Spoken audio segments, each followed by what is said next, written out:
ഈ തെരഞ്ഞെടുപ്പിന് ശേഷം തദ്ദേശ തെരഞ്ഞെടുപ്പിന് ശേഷം വലിയ ആത്മവിശ്വാസം ആണ് UDF-നെ സംബന്ധിച്ചിടത്തോളം നിലവിൽ ഉള്ളത്. പ്രത്യേകിച്ച് തദ്ദേശ തെരഞ്ഞെടുപ്പിലെ വോട്ട് കണക്കുകൾ പരിശോധിക്കുമ്പോൾ നിയമസഭകളിൽ നിന്ന് ലഭിച്ച വോട്ടുകൾ എന്നത് ഏതാണ്ട് 80 നിയമസഭാ മണ്ഡലങ്ങളിൽ കൃത്യമായ ആധിപത്യം ഈ തദ്ദേശ തെരഞ്ഞെടുപ്പിൽ UDF-ന് നേടാൻ സാധിച്ചു എന്നുള്ളതാണ്. 140 നിയമസഭാ മണ്ഡലങ്ങളുള്ള കേരളത്തിൽ 71 സീറ്റുകളിൽ വിജയിച്ചാൽ ഭരണം ഉറപ്പിക്കാം. പക്ഷേ ആ 71-ൽ നിന്ന് ഏതാണ്ട് 9 സീറ്റുകൾ മാത്രമാണ് അധികമായി തദ്ദേശ തെരഞ്ഞെടുപ്പിലെ കണക്കുകൾ പരിശോധിക്കുമ്പോൾ ഉള്ളത്. അതിൽ നിന്ന് സാഹചര്യം മാറേണ്ടതുണ്ട്. കുറച്ചുകൂടി മെച്ചപ്പെട്ട നിലയിലേക്ക് എത്തുക. അങ്ങനെ ഒരു ഭരണം അതാണ് UDF-നെ സംബന്ധിച്ചിടത്തോളം ഈ ഘട്ടത്തിൽ ലക്ഷ്യം വെക്കുന്നത്. അതുകൊണ്ട് തന്നെ ഇടതുപക്ഷം കേരള യാത്രയുമായി പുറപ്പെടുമ്പോൾ അതിന് മറുപടി നൽകുക എന്നതാണ് UDF-ന്റെ ലക്ഷ്യം. അങ്ങനെ UDF തെരഞ്ഞെടുപ്പ് പ്രചാരണത്തിലേക്ക് കടക്കുകയാണ്. ഒപ്പം ഫെബ്രുവരി മധ്യത്തോടു കൂടി തന്നെ സ്ഥാനാർത്ഥിയെ പ്രഖ്യാപിക്കാൻ പറ്റുമെങ്കിൽ അത് ഉചിതമാകും എന്ന ഒരു നിലപാടിലേക്ക് UDF എത്തുന്നുണ്ട്. ഇപ്പോൾ ഘടകകക്ഷികൾക്കിടയിൽ വലിയ അസ്വാരസ്യങ്ങളൊന്നും തന്നെയില്ല. പ്രത്യേകിച്ച് കോൺഗ്രസ് ആണ് ഏറ്റവും വലിയ ഒറ്റക്കക്ഷി. അത് കഴിഞ്ഞാൽ പിന്നീട് മുസ്ലിം ലീഗാണ്. കേരള കോൺഗ്രസിന്റെ മാറ്റങ്ങൾ ഒരുപക്ഷെ ജോസ് കെ മാണിയുടെ നിലപാടൊക്കെ വരാൻ പോകുന്ന തെരഞ്ഞെടുപ്പിൽ നിർണായകമാണ്. പക്ഷേ അതിനുള്ള സമയമുണ്ടോ എന്നതൊക്കെ നമുക്ക് പിന്നീട് പരിശോധിക്കാം. എന്ത് തന്നെയാണെങ്കിലും ഇപ്പോൾ UDF-നെ സംബന്ധിച്ചിടത്തോളം വലിയ ആത്മവിശ്വാസം നൽകുന്നത് എത്രയും പെട്ടെന്ന് അടുത്ത നിയമസഭാ തെരഞ്ഞെടുപ്പിന് ഒരുങ്ങുക.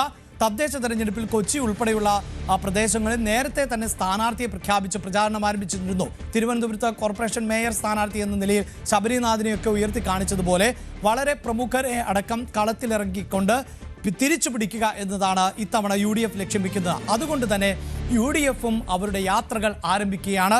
ആ യാത്രയുടെ പ്രധാനപ്പെട്ട കാരണങ്ങൾ എന്താണ് എന്ന് പരിശോധിക്കുമ്പോൾ അത് മറ്റൊന്നുമല്ല, ഈ തദ്ദേശ തെരഞ്ഞെടുപ്പിന്റെ വിജയം നൽകിയിട്ടുള്ള ഒരു ആത്മവിശ്വാസമുണ്ട്. ആ ആത്മവിശ്വാസത്തിന്റെ ബലത്തിൽ ആണ് UDF അവരുടെ യാത്രകൾ ആരംഭിക്കാൻ പോകുന്നത്.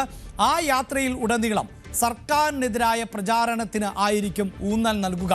വിവിധ വിഷയങ്ങൾ സർക്കാരിനെതിരെ ഇപ്പോൾ തന്നെ ഉയർത്തിക്കൊണ്ടുവരാൻ സാധിച്ചിരുന്നു.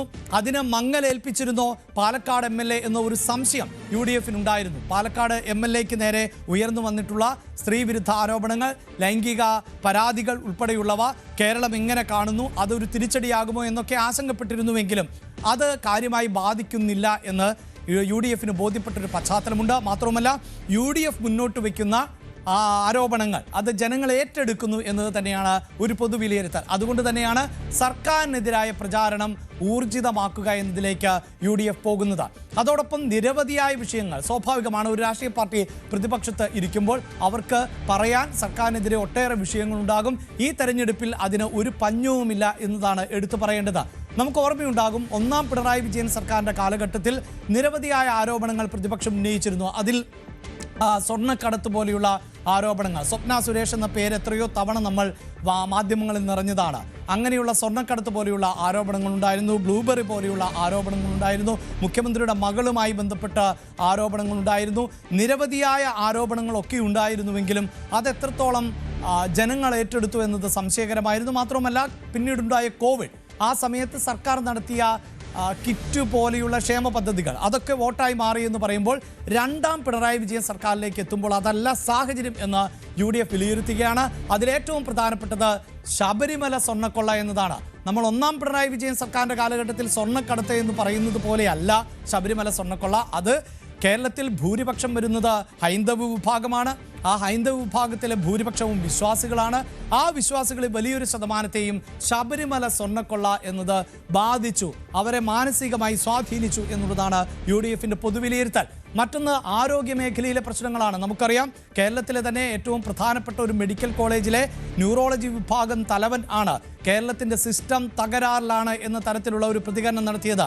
അതിനുശേഷം കോട്ടയത്ത് ഒരു മെഡിക്കൽ കോളേജിൻ്റെ ഭാഗം അടർന്നു വീണത് നമ്മൾ കണ്ടതാണ്. സ്റ്റണ്ട് എന്ന് പറയുന്ന ഹൃദയ ശസ്ത്രക്രിയയ്ക്ക് ഉപയോഗിക്കുന്ന ഒരു ഉപകരണം, ആ ഉപകരണത്തിൻ്റെ വിതരണക്കാർക്ക് പണം നൽകാത്തത് കൊണ്ട് ഹൃദയ ശസ്ത്രക്രിയകൾ മുടങ്ങുന്ന സാഹചര്യം ഉണ്ടാകുന്നു. കോവിഡ് കാലത്ത് ആരോഗ്യ മേഖല എത്രത്തോളം വലിയ പ്രശംസയാണ് പിടിച്ചുപറ്റിയത്. രണ്ടാം പിണറായി വിജയൻ സർക്കാരിൻ്റെ കാലഘട്ടത്തിൽ ആരോഗ്യ മേഖല വലിയ തോതിലുള്ള വിമർശനമാണ് നേരിട്ടുകൊണ്ടിരിക്കുന്നത്. അതിനെ ഉയർത്തി കാണിക്കുക എന്നതാണ് UDF-ന്റെ മറ്റൊരു അജണ്ട.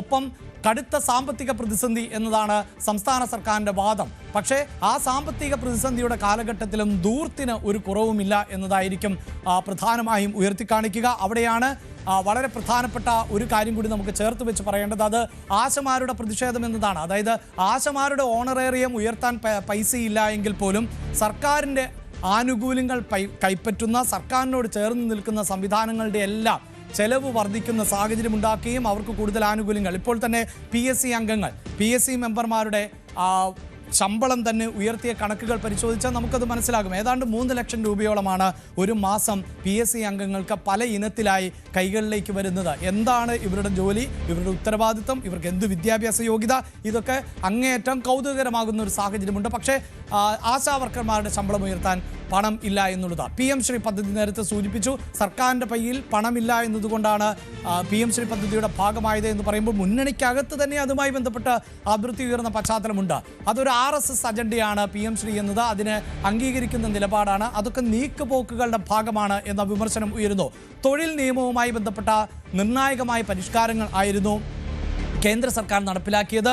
ഇടത് സംഘടനകൾക്ക് മാത്രമല്ല, BMS പോലെയുള്ള ട്രേഡ് യൂണിയനുകൾക്ക് പോലും അതിൽ ചില നയങ്ങളോട് എതിർപ്പുണ്ടായിരുന്നു. പക്ഷേ അതിനിടയിലാണ് സർക്കാർ അതിനെ അനുകൂലിച്ചു.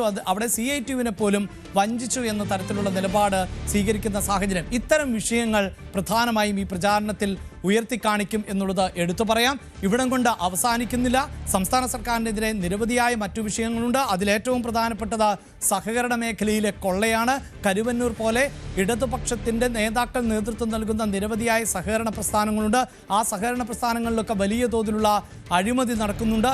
അങ്ങനെ അഴിമതി നടത്തുന്നവരെ മുഴുവൻ സംരക്ഷിക്കുന്ന നിലപാടാണ് സംസ്ഥാന സർക്കാരിൻ്റേതും ഇടതുപക്ഷത്തിൻ്റേതും എന്ന ഒരു പ്രതീതി ജനിപ്പിക്കുക. അതായത് ഇപ്പോൾ ശബരിമല സ്വർണ്ണക്കൊള്ളയുമായി ബന്ധപ്പെട്ട് പത്മകുമാറിനെ പോലെയുള്ളവരെ, N വാസുവിനെ പോലെയുള്ളവരെ കൃത്യമായി സംരക്ഷിക്കുന്ന നിലപാട് ഇടതുപക്ഷം പുലർത്തുന്നു എന്നുള്ളതാണ്.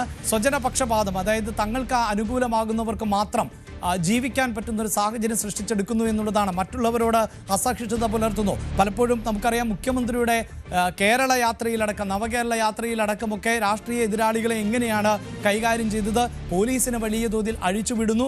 അതായത് രാഷ്ട്രീയ എതിരാളികളെ അടക്കം ഈ കഴിഞ്ഞ ദിവസം നമുക്കറിയാം AIയുമായി ബന്ധപ്പെട്ട് ശബരിമലയിലെ പ്രതിയായിട്ടുള്ള പോറ്റിയുമായി ഒപ്പം നിൽക്കുന്നു എന്ന ചിത്രം, അതൊരു വ്യാജ ചിത്രമാണെങ്കിലും അത് പ്രചരിപ്പിക്കുന്നവരിൽ ആരെയാണ് പോലീസ് പിടികൂടുന്നത്?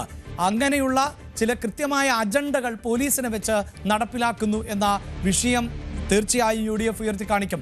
കാർഷിക മേഖലയാണ് മറ്റൊന്ന്. കാർഷിക മേഖല വലിയ പ്രതിസന്ധിയാണ് ഇപ്പോൾ നേരിട്ടുകൊണ്ടിരിക്കുന്നത്. പ്രത്യേകിച്ച് നെല്ല് സംഭരണവുമായി ബന്ധപ്പെട്ട വിഷയം. ന്യൂസ് 18 കേരളം തന്നെ പലപ്പോഴായി കുട്ടനാട്ടിലെ കർഷകർ നേരിടുന്ന പ്രതിസന്ധിയെക്കുറിച്ച് വാർത്ത നൽകിയതാണ്. നെല്ല് ദിവസങ്ങളായി കൊയ്ത് പാടത്ത് കിടക്കുന്നു. പക്ഷേ ആരും അത് ഏറ്റെടുക്കാനില്ല. മില്ലുകളുമായി ധാരണയിലേക്ക് എത്തുന്നില്ല. അങ്ങനെ നെല്ല് സംഭരണത്തിലടക്കം വലിയ പ്രതിസന്ധി സൃഷ്ടിച്ചിരിക്കുന്നു എന്ന വിഷയം ഉയർത്തിക്കാണിക്കും. മറ്റൊന്ന് വന്യമൃഗ ശല്യം എന്നതാണ്. പ്രത്യേകിച്ച് ഈ മലയോര മേഖലയുണ്ട്. വയനാടിൻ്റെ മലയോര മേഖലകൾ, പത്തനംതിട്ടയിലെ മലയോര മേഖലകൾ, ഇടുക്കിയിലെ മലയോര മേഖലകൾ. അങ്ങനെ കാർഷിക മേഖലയിലേക്ക് വരുമ്പോൾ കർഷകർ ഉടനീളം വലിയ പ്രതിസന്ധി നേരിടുന്നു. ആ പ്രതിസന്ധി അടക്കം ഉയർത്തിക്കാണിച്ചുകൊണ്ടായിരിക്കും UDF ഇത്തരത്തിൽ ഒരു യാത്ര നടത്താൻ പോകുന്നത്. അങ്ങനെ UDFിൻ്റെ പ്രചാരണ പരിപാടികളും ഊർജിതമാവുകയാണ്. അവിടെയാണ് UDFിനെ സംബന്ധിച്ചിടത്തോളം ഈ തെരഞ്ഞെടുപ്പ് എന്നത് വലിയ ആത്മവിശ്വാസം നൽകുന്ന ഒന്നായി മാറുന്നത്.